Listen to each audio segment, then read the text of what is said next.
Welcome students. तो आज हम 10th एमपी बोर्ड के लिए जनरल इंग्लिश का एक और लेसन स्टार्ट करेंगे। 7th लेसन, इससे पहले 6 लेसन हो चुके हैं। क्वेश्चन आंसर, उसके एल्सिन पैसेज या कोई पोएम हो तो उसके एक्सट्रैक्ट भी हमने कंप्लीट कर लिए हैं।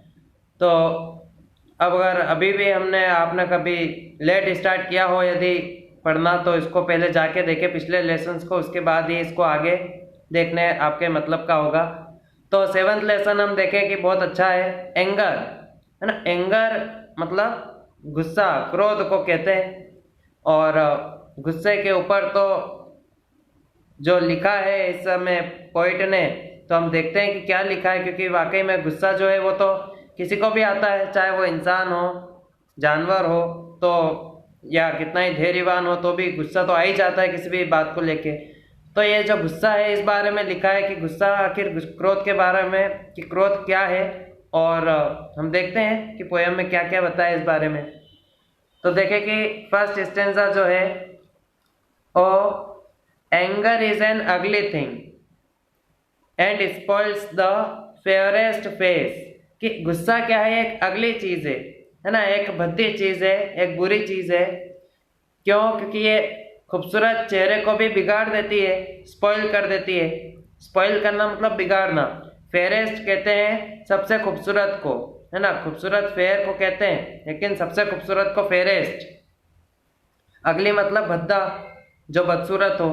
तो क्या होता है कि अरे जो एंगर है ना, ये एक बहुत ही बदसूरत चीज़ है, भद्दी चीज़ है, क्योंकि ये खूबसूरत चेहरे को भी बिगाड़ देती है। अब इस बिगाड़ देने का मतलब क्या, कि जो चेहरे के हमारे हाव भाव होते हैं, जो हमारे भाव भंगिमाएं होती है, तो वो बिल्कुल परिवर्तित हो जाती है जैसे ही हमारे चेहरे पर क्रोध आता है ना। हमारे अंदर से भी आता है तो हम उसको रोक नहीं पाते, क्योंकि वो जो भावनाएं है वो हमारे चेहरे पे साफ व्यक्त होती है कि वो खुशी की है, गुस्से की है, चिंता की है, क्या है। तो ये गुस्सा क्या है, खूबसूरत से खूबसूरत चेहरे को भी बिगाड़ देता है। फिर आगे देखें कि it comes like a rainy cloud upon a Sunny place. कि ये एक बारिश के बादल के जैसा होता है, कि मतलब जैसे बारिश का बादल आता है किसी खिले हुए मौसम में, जहाँ पे धूप निकली हुई हो, सनी प्लेस हो, और ऐसी जगह में अगर कोई बारिश का बादल आ जाए थोड़ी देर के लिए, तो क्रोध भी बिल्कुल इंसान के लिए वैसा ही होता है। कि अगर कोई व्यक्ति को क्रोध आता है तो ये थोड़ी नहीं कि उसका नेचर ही क्रोधी ही रह जाता है, वो तो एक भावना है। अलग अलग समय और अलग अलग परिस्थितियों में, हमारी अलग अलग माहौल में हमें आ जाता है कि जो भावनाएं हमारे अंदर उमड़ती है, कभी गुस्से की भी होती है। तो ये एक बारिश के बादल जैसा होता है। ये एक बहुत ही अच्छा उदाहरण दिया है कि उससे तुलना की है बारिश के बादल से, हमारे गुस्से की। और सनी प्लेस मतलब बिल्कुल नॉर्मल वातावरण रहता है, और नॉर्मल में एकदम से कभी गुस्सा आता है जैसे कि कोई बारिश का बादल आता हो। तो ये समझ में आया होगा। फिर अब हम आगे देखते हैं अगला स्टेंजा, कि one angry moment often does what we repent for years. अब इसमें वर्ड देखें कि क्या ऑफन, ऑफन कहते हैं अधिकतर को या अक्सर को, और रिपेंट कहते हैं पछताने को, है ना, जो पछतावा होता है तो उसको रिपेंट कहते हैं। तो कहा है कि जो एंग्री मोमेंट होता है, जो गुस्सा भरा पल होता है, जो क्षण होता है, वो अक्सर क्या करता है कि वो हमें सालों तक पछताने के लिए मजबूर कर सकता है। क्योंकि गुस्से में अगर कोई ऐसा हमने कोई कदम उठा दिया, तो हो सकता है कि हमें उसके लिए सालों तक पछताना पड़े। अगर बहुत बड़ा कदम भी नहीं उठाया और मान लें कि किसी पे आपका हाथ भी उठ गया, है ना, तो वो आपको फिर हमेशा याद रहता है कि अरे यार, उस छोटी सी बात के लिए आप उस वक्त हम भावनाओं में ज़्यादा बह गए और दिल पे ले ली बात, और इस चक्कर में हमने कुछ ऐसा कर दिया कि हम सालों तक अब पछता रहे हैं, है ना। वो पछताने की भावना हो सकता है समाप्त हो जाए, लेकिन वो मन ही मन कहीं रहता है। तो वो गुस्सा भरा क्षण जो है ना, वो हमें सालों तक पछताने पे मजबूर कर सकता है। आगे देखें कि it works the wrong we never make right by sorrow और बाय टीयर्स। तो देखें कि इट वर्क्स द रॉन्ग, कि ये गलत ही काम करता है। क्रोध क्या है, कोई अच्छा काम तो करता नहीं। गुस्से गुस्से में कुछ अच्छा हो गया है तो किस्मत है कि कुछ अच्छा हो भी गया हो गुस्से में, लेकिन हमेशा वो गलत ही कार्य करता है, और हम उसको कभी सही नहीं बना सकते। अगर कुछ गुस्से में गलत हो गया, है ना, कुछ भी ऐसा कदम उठा लिया गुस्से में, क्या है, मान ले कुछ आपने मटकी फोड़ दी, है ना, जो भी है, कोई चीज़ तोड़ दी, तो वो वापस जोड़ तो सकती नहीं है ना, वापस नया लाएंगे या कुछ भी ऐसा, लेकिन हम उस चीज़ को सही नहीं बना सकते हैं। जो भी हम उस गुस्से में गलत कार्य करते हैं, चाहे बाय सोरो और बाय टीयर्स। सोरो कहते हैं दुख को, है ना, कि चाहे आप दुख जताएं उस चीज के लिए या फिर आंसू बहाए, टीयर्स बहाएं, लेकिन उससे कुछ नहीं होना है। जो गलत हो गया वो हो गया, और गुस्सा हमेशा गलत ही करता है। तो ये भी समझ में आया होगा। बिल्कुल छोटे छोटे स्टेंजा है, कोई बहुत कठिन बातें नहीं है, लेकिन सत्य बातें हैं कि हाँ ऐसा ही होता है। फिर आगे देखें कि the hand of peace is frank and warm and soft as ring dove's wing. इसमें क्या कहा है कि the hand of piece.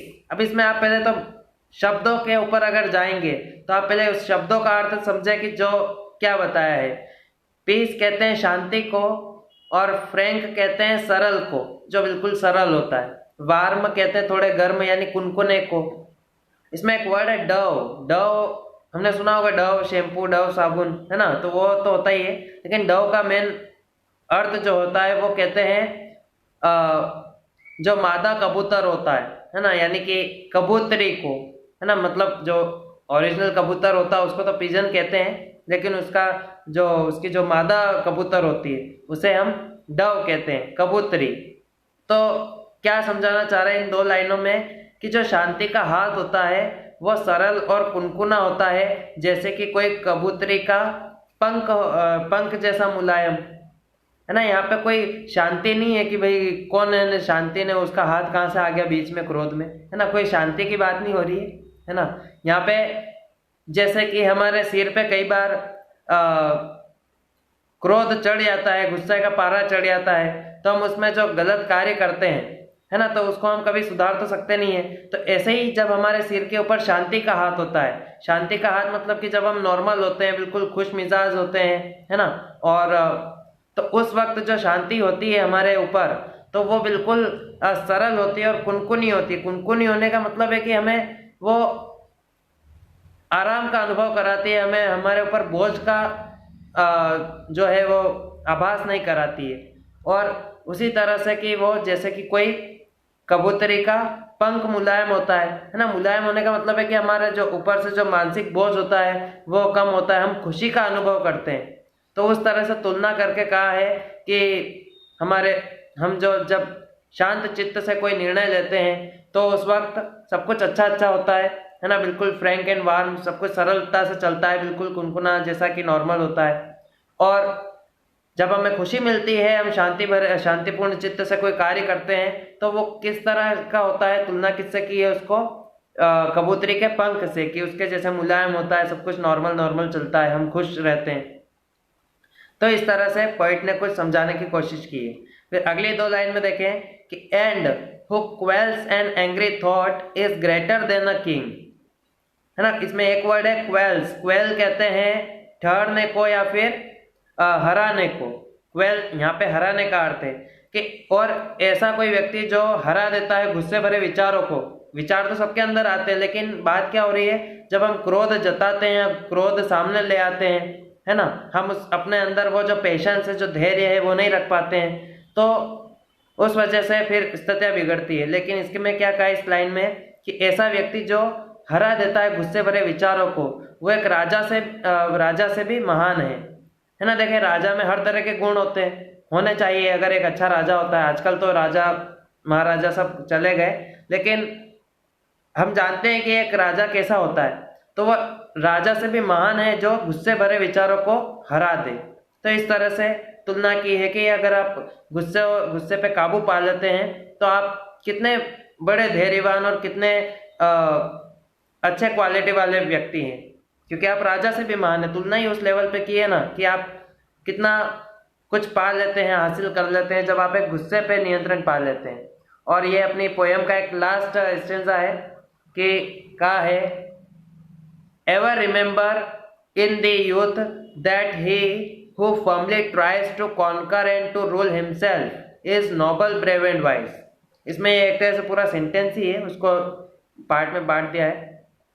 Tries और वाइज ये एक राइमिंग वर्ड है, इससे ऊपर काफी राइमिंग वर्ड भी आए हैं, है ना। हम जानते हैं, हमने पिछली पोएमों में पढ़ा है, तो वहाँ राइमिंग वर्ड हम जानते क्या होता है, तुकबंदी वाले शब्द। तो ever remember in the youth, यहाँ पे जो THY दी है, ये अपनों ने फर्स्ट पोएम में देखा था, light the lamp of the love, है ना। यहाँ पे दी मतलब क्या, तुम्हारा। और यूथ कहते हैं वैसे तो यौवन को जवानी को कहते हैं, लेकिन वो पूरे समय के लिए, जिंदगी भर के लिए ये वाली लाइन अपने काम की है कि हमेशा तुम्हारे जो जीवन है उसमें याद रखें, हमेशा याद रखें कि वो जो दृढ़ता से कोशिश करता है, दृढ़ता मतलब क्या, फर्मली, मजबूती से, कि जो दृढ़ता से कोशिश करता है, ट्राई करता है स्वयं मतलब स्वयं के ऊपर जीतने की और स्वयं के ऊपर शासन करने की, तो वो बहुत ही नोबल, ब्रेव और वाइस होता है ना। इसमें कॉन्कर मतलब क्या, कॉन्कर कहते हैं विजय को, कि जो स्वयं के ऊपर विजय प्राप्त कर लेता है और जो स्वयं के ऊपर शासन करता है, तो वो क्या होता है, noble, brave and wise. Noble कहते हैं हम महान को, है ना, और ब्रेव एंड वाइस यानी बहादुर और बुद्धिमान को, कि जो इस तरह से स्वयं के ऊपर विजय प्राप्त कर लेता है और शासन करता है, जो अपने मन की सुनता तो है लेकिन उसमें जो अच्छी चीज़ें होती है ना उसी को छान के वो अपनाता है। और वैसे ही जो बाहर से चीज़ें आती है, जब हम दिमाग से कोई चीज़ करते हैं तो उसमें भी हम किसी ऐसे निर्णय पे पहुंचते हैं कि हम सही गलत का आकलन कर सके और फिर जाके अपना रिएक्शन दे। तो इस तरह से हम जीत अर्जित कर सकते हैं अपने ऊपर, और हम कह पाएंगे कि हम खुद के ऊपर शासन करते हैं, हमारा खुद के ऊपर कंट्रोल है। तो ये हमेशा याद रखना है कि हमें जो इस तरह से कोशिश करता है तो वो कौन होता है, वो नोबल, ब्रेव और वाइस होता है, यानी कि महान, बहादुर और बुद्धिमान होता है ना। बहादुर सिर्फ ऐसा नहीं कि आप बहादुरी में आप लड़ ही रहे हैं, कई बार बहादुरी शांत रहने में और क्रोध न जताने में ही होती है। तो ये सभी समझाने की कोशिश की है इस पोयम एंगर में। इसके जो पोइट है वह कवित्री है, नाम देके एलिजा कुक, है ना। ये अपनों को याद रखना होगा, पोइट वगैरह पूछे जा सकते हैं पोयम के एक्सट्रैक्ट में। तो ये थी अपनी पोयम, उम्मीद है अच्छे समझ में आई होगी। कहीं भी नहीं समझ में आया तो एक बार फिर से वीडियो को प्ले करके देख ले, जहाँ से भी नहीं समझ में आया हो। और ये कुछ क्वेश्चन आंसर है हमारे हमेशा की तरह कि हमें लिखने होंगे कॉपी में, या तो आप पॉज करके लिख ले, स्क्रीनशॉट करके लिख ले। लिखना कौन से हैं, जिस पे राइट लगे हुए वो लिखना है, हम हमेशा ऐसा ही करते हैं। जिसको नहीं लिखना है उस पर क्रॉस लगा होगा वो लिखेंगे ही नहीं हम। तो फर्स्ट वाला, सेकेंड वाला लिखना है, इसके बाद हम देखें थर्ड वाला लिखना है, और फिर हम फोर्थ क्वेश्चन पे आते हैं, ये वाला नहीं लिखना है। फिफ्थ वाला लिखना है। बी वाले क्वेश्चन जो थोड़े से बड़े होते हैं वर्ड्स में, वर्ड लिमिट में। ए वाला, पहला वाला तो लिखना है, और सेकेंड वाला हम नहीं लिख रहे हैं, थर्ड वाला भी नहीं लिख रहे हैं, और लास्ट में जो फोर्थ वाला क्वेश्चन है ये हमें लिखना है। तो देखें कि कुछ चीज़ें, लगभग 50% चीज़ें ही हैं जो हमें पता है कि ये बोर्ड एग्जाम में आने जैसी है, और हम बिल्कुल हार्ड वर्क नहीं करना है, स्मार्ट वर्क करना है। स्मार्ट तरीके से पढ़ेंगे, सिलेक्टेड चीज़ें पढ़ेंगे, परीक्षा के इर्द गिर्द की चीज़ें पढ़ेंगे, तो अपने मार्क्स काफ़ी अच्छे से कवर हो जाएंगे, है ना। वैसे आप कहीं अगर इंग्लिश में कहीं वीक है तो बुक डेली पढ़ते रहें, समझते रहें, लेकिन बोर्ड क्लास में क्या है कि हम मार्क्स से ज़्यादा मतलब रखते हैं। अब इसके देखें कि कुछ एक्सट्रैक्ट हैं, है ना, कुछ क्या मतलब बता दे, 3 ही है, और तीनों में क्या क्या क्वेश्चन पूछे हैं। तो एक्सट्रैक्ट मतलब क्या, पद्यांश है, हमें लिखने होंगे अपनी कॉपी में क्वेश्चन आंसर के बाद में। तो ये जो हमें पहला वाला दिख रहा है ये अपनी बुक में सेकेंड वाले 4 लाइनें जो सेकेंड स्टेंजा है ना, 12-15 में पूछा भी गया है बोर्ड एग्जाम में। तो देखिए पहला question, name the poem in which this lines occur. लाइनें कौन सी पोयम में आई है, नाम बताना है। तो हम जानते हैं एंगर। वैसे भी आपको ये इजी है जानना कि कौन सी पोयम है, क्योंकि इसमें एंग्री या एंगर जैसा वर्ड आपको दिख जाएगा, है ना। जो भी स्टेंजा है उसमें एंगर या एंग्री जैसा वर्ड आपको मिल जाएगा, तो इजी है कि एंगर पोयम है। दूसरा क्वेश्चन है, what one angry moment does, कि गुस्सा भरा क्षण क्या करता है।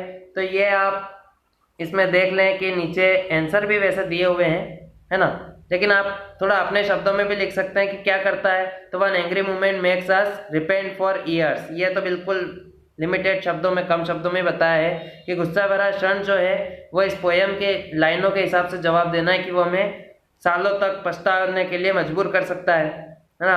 हम पछता सकते हैं ऐसे किसी क्षण की वजह से। फिर थर्ड क्वेश्चन है कि do we do right works in anger, कि क्या हम सही कार्य करते हैं गुस्से में। तो इसका जवाब है छोटा सा नो। देखिए जब भी ऐसे यस नो वाला क्वेश्चन है इसलिए आप डायरेक्ट नो लिख दें। नीचे आंसर आप देखेंगे तो काफ़ी बड़ा लिखा है, लेकिन सिर्फ यस या नो ही पूछ रहा है, तो आपको लिखना है नो। बाकी चीज़ आप नहीं लिखे चलेगा, अगर आप थोड़े समझदार हैं और लिख सकते हैं तो ये लिख दे, आपके लिए आंसर सामने ही है।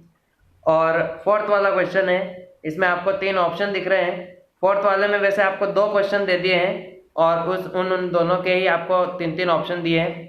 फोर्थ का ए वाला जो है, इसमें लिखा है कि the meaning of word repent. Repent word का आपको मीनिंग बताना है। हम जानते हैं हिंदी में तो हमने 2-3 बार अभी देख लिया, रिपेंट पछताने को कहते हैं। तो पछताने का मतलब क्या हमें दुख है उस चीज़ का और जीवन भर रहेगा, है ना। तो इसका सिंपल सा आप पढ़ेंगे तो इजी सा समझ में आ जाएगा, टू फील सॉरी, है ना। सॉरी महसूस करना, पछताना, रिपेंट करना। तो थर्ड ऑप्शन सही है। और बी वाला है कि व्हाट वी रिपेंट फॉर, कि हम किस के लिए पछताते हैं। तो जैसा कि लाइनों में कहा है, गुस्से भरे क्षण के लिए, है ना। गुस्से के लिए नहीं, इसमें गुस्से भरे पल की बात हो रही है कि अरे यार वो समय अच्छा आता है चले जाता है, बुरा आता है चले जाता है, लेकिन हमें अपने भावनाओं पे कंट्रोल होना चाहिए, खासतौर पे ऐसी चीज़ के लिए हमें पछताना ना पड़े। लेकिन अगर ऐसा कुछ होता है तो क्या है वो, एंग्री मूवमेंट। सेकेंड वाला ऑप्शन सही है। इसके बाद ये तो आंसर वैसे नीचे दिए हैं, फिर भी हम अच्छे से समझते हुए चले। इसके बाद सेकेंड वाला भी एक एक्सट्रैक्ट है, 11 और 2016 में भी पूछा गया है।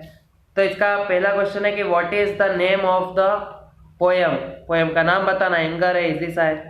सेकेंड है कि what is an anger, anger क्या है। तो क्वेश्चन आंसर में भी पहला ही क्वेश्चन है, आंसर छोटा सा है, anger is an ugly thing, कि एक बुरी चीज़ है ना। वैसे हम जान रहे हैं कि ये जो लाइनें हैं ये हमारी पोयम की सबसे शुरुआती लाइनें हैं चारों। और सिर्फ ये 2 ही क्वेश्चन है, इसमें और भी कुछ क्वेश्चन है ना, जो कि पूछे गए हैं। तो हम देखें कि इसी एक्सट्रैक्ट के और क्वेश्चन ये कौन से हैं। एंगर इज कंपेयर्ड टू, कि गुस्से की तुलना किससे की गई है इसमें।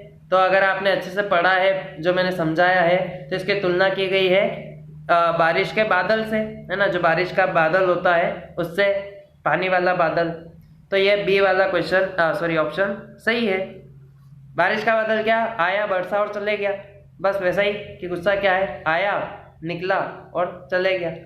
फिर सेकेंड वाला क्वेश्चन है कि what does anger do to a face. वैसे ऊपर 2 हम कर चुके हैं, वैसे टोटल 4th है, आप क्रमांक इसमें सही कर लेना। कि what does anger do to a face, कि चेहरे को क्या कर देता है गुस्सा। तो इसमें 3 ऑप्शन दिए हैं, लेकिन सीधा सा हमने क्या समझा है पोयम में, कि जो चेहरे की जो चमक है, जो चेहरे की खूबसूरती है, उसको बिगाड़ देता है। तो इसमें फर्स्ट वाला ऑप्शन सही है, छीन लेता है, snatches away the charm of the face, कि जो चेहरे की जो चमक है उसको छीन लेता है, स्नैच कर लेता है। यह सही जवाब है। बी और सी में भी आपको फेस वर्ड दिख रहा है, लेकिन वो गलत ऑप्शन है। मैं आपको बताऊं क्या है गलत। बी में लिखा है कि वो चेहरे की चमक बढ़ा देता है, मतलब चेहरे को चमका देता है सूरज जैसे। ऐसा तो हमने समझा ही नहीं, है ही नहीं, ऐसा होता भी नहीं है। और सी वाले में कहा है कि वह चेहरे को पानी से धो देता है। तो क्या धो देता है, वो तो छीन लेता है चमक। फिर थर्ड क्वेश्चन है कि what does a rainy cloud do to a snowy place. इसमें टू 2 बार है, वो क्या है, क्लाउड के बाद डू है, उसके बाद फिर टू है, तो DO डू आएगा वहां पे। कि वो एक जो बारिश का बादल है वो क्या कर देता है, सॉरी ये सनी प्लेस आएगा यहाँ पे, स्नोवी प्लेस नहीं, सनी प्लेस है। हम देख ले बुक में और ऊपर लाइनों में वहाँ सनी प्लेस लिखा है, सनी। तो ये सनी प्लेस है कि वो एक खुले मौसम को बारिश का बादल क्या कर देता है। तो इसमें आप देख लें कि कौन सा ऑप्शन है, तो वो क्या कर देता है कि वो बी वाला ऑप्शन सही है, कि वो सूरज की रोशनी को रोक देता है और अंधकार ले आता है। और ये कहने का मतलब क्या है कि गुस्सा ले आता है। तो ये इस तरह से सेकंड वाला बी वाला ऑप्शन सही होगा, बाकी तो गलत है। तो ये हो गया अपना सेकंड पद्यांश एक्सट्रैक्ट।